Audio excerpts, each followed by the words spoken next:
नमस्कार दोस्तों, स्वागत है आपका मेरे चैनल पे। हॉरर सीरीज़ की एक नई कहानी लेकर मैं आपके सामने आई हूँ। तो बने रहें मेरे साथ। हॉरर कहानी मेरी ज़ुबानी। तो हमारी आज की कहानी है पिशाचिनी का प्रेम जाल। चलिए स्टार्ट करते हैं। मेरा नाम अतुल अभिज्ञान है। मैं एक 52 साल का व्यक्ति हूँ जो कि गाज़ियाबाद उत्तर प्रदेश में नौकरी करता है। ये कहानी मेरे गांव की है जो बिहार जिला मुंगेर में पड़ता है। यह बात सन 2001 की है जब हमारे गांव में अचानक से 15 से 20 साल के किशोर लड़के गायब होने लगे। उनके घर वाले बताते थे कि गायब होने से पहले वे लड़के ना तो घर वालों की बातें मानते थे और ना ही किसी की सुनते थे। बस घर से ज़्यादातर समय बाहर ही रहते थे और एक दिन अचानक गांव से गायब हो जाते थे। 4 लड़के बिल्कुल इसी तरह से पिछले 2 साल से गायब हो चुके थे। गांव में 2 साल पहले बंगाल से आए पति पत्नी भी रहते थे। पति का नाम तपन दास और पत्नी का नाम लाइबा था। लाइबा पर सबको इन लड़कों के गायब होने का शक था क्योंकि वो लड़के गायब होने से पहले लाइबा के घर के हमेशा आसपास ही देखे जाते थे।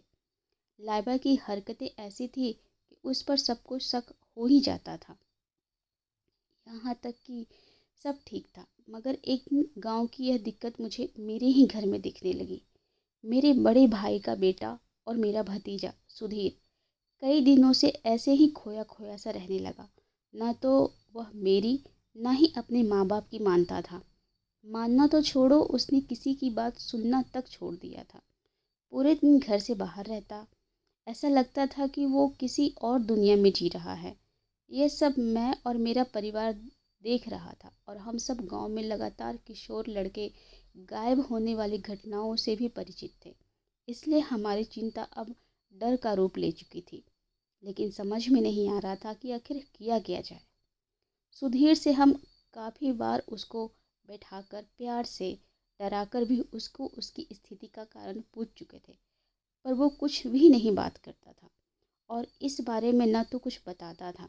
उधर लाइबा के बारे में गांव में ये बात फैली हुई थी कि लाइबा ने ही गांव के चारों लड़कों को गायब कराया है। इसी शक के आधार पर गांव में कई पंचायत भी हो चुकी थी, जिसमें कई बार पंचायत का फैसला लाइबा के हक में ही सुनाया जाता था। इतना ही नहीं, पुलिस शिकायत करने पर भी उसके खिलाफ कोई सबूत न मिलने से पुलिस भी उसका कुछ नहीं कर पाई थी। मेरी और मेरे परिवार की चिंता सुधीर की हालत को लेकर बढ़ती जा रही थी।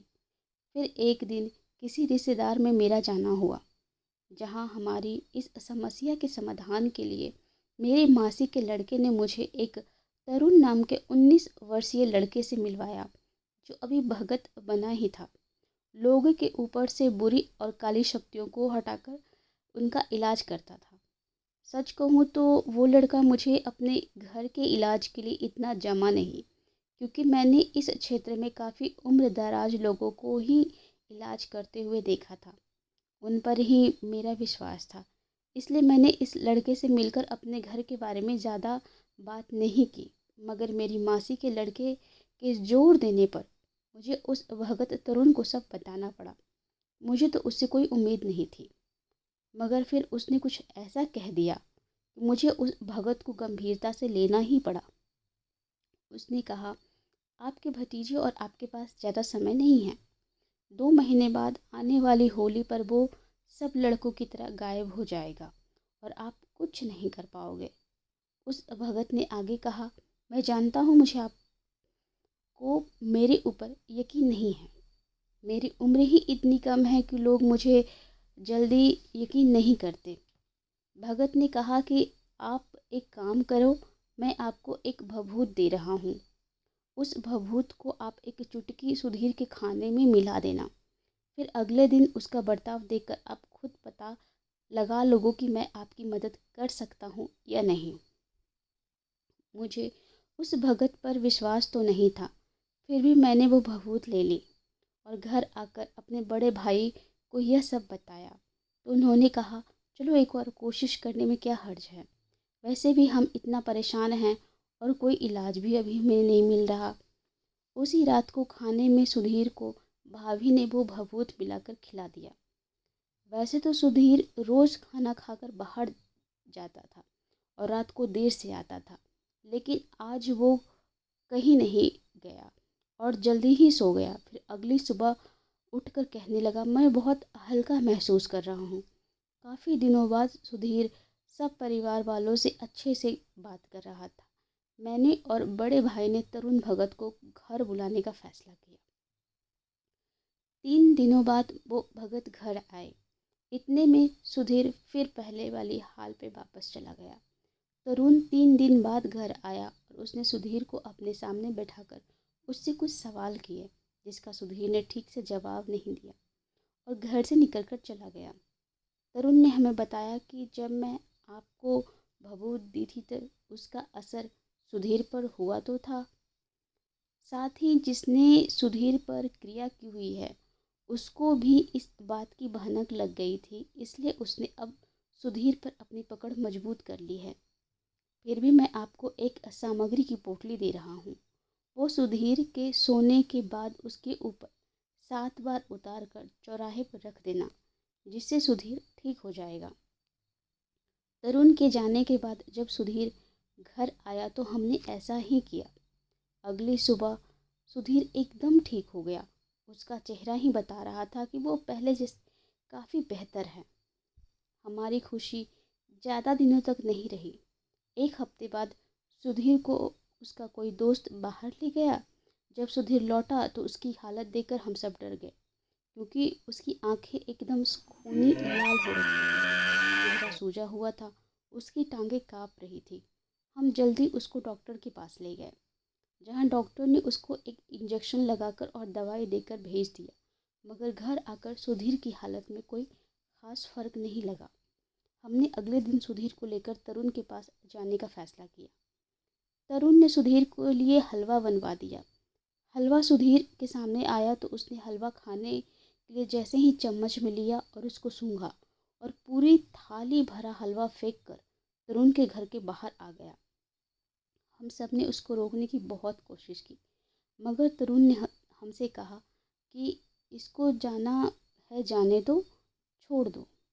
हम काफ़ी देर तक तरुण के पास बैठे रहे और पूछते रहे, यह सब क्या हो रहा है और क्या हमारा बच्चा कभी ठीक हो पाएगा?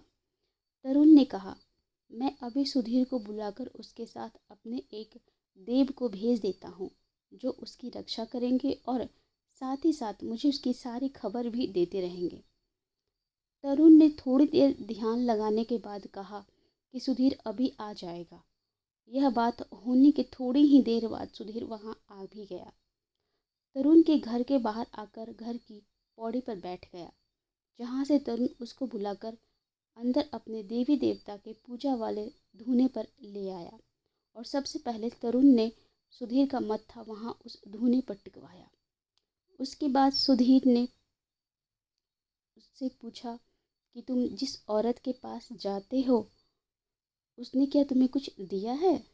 इस पर सुधीर ने कहा, हाँ, ये अंगूठी उसने मुझे दी थी और कहा था कि इसको कभी उतारना नहीं। तरुण ने सुधीर से वो अंगूठी ले ली और हमें बहुत हैरानी हुई कि सुधीर ने बिना किसी बहस के वो अंगूठी तरुण को दे दी।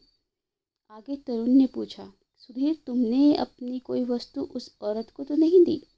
इस पर सुधीर ने कहा, हाँ, मैंने अपना रुमाल उसको दे रखा है। ये सुनकर तरुण थोड़ा गंभीर हो गया और उसने अपने छोटे भाई के साथ सुधीर को भेज दिया और उसने हमें बताया कि वो औरत इसके पीछे हाथ धोकर पड़ी हुई है और मैं जितनी बार सुधीर को ठीक करता हूँ वो किसी न किसी तरह उसको फिर से अपने जाल में फंसा लेती है, क्योंकि सुधीर का रुमाल उसके पास है। वो उस रुमाल के ज़रिए सुधीर पर काबू रखती है और उसके साथ होने वाली हर घटना पर नज़र रखती है। जब भी उसको लगता है कि उसकी पकड़ सुधीर पर कम हो रही है, वो नया जाल फेंक कर फिर से सुधीर को अपने काबू में कर लेती है। हमने पूछा कि क्या इस समस्या का कोई स्थायी हल नहीं है? तो तरुण ने कहा, मैंने अपने एक देव को सुधीर के साथ छोड़ दिया है, अब कोई दिक्कत नहीं होगी। हम खुश होकर सुधीर को लेकर घर आए और कई दिनों तक सब एकदम ठीक रहा। सुधीर आराम से कहीं भी आता जाता, फिर भी सब ठीक रहता और हम दिल से तरुण को धन्यवाद दे रहे थे। परंतु यह भी खुशी ज़्यादा दिनों तक नहीं रही। तो दोस्तों, हमारी कहानी का पहला भाग यहीं पे ख़त्म होता है। दूसरा भाग सुनने के लिए बने रहिए हमारे साथ। हम जल्द ही इसका दूसरा और अंतिम भाग लेकर आपके सामने आएंगे। तो थैंक यू।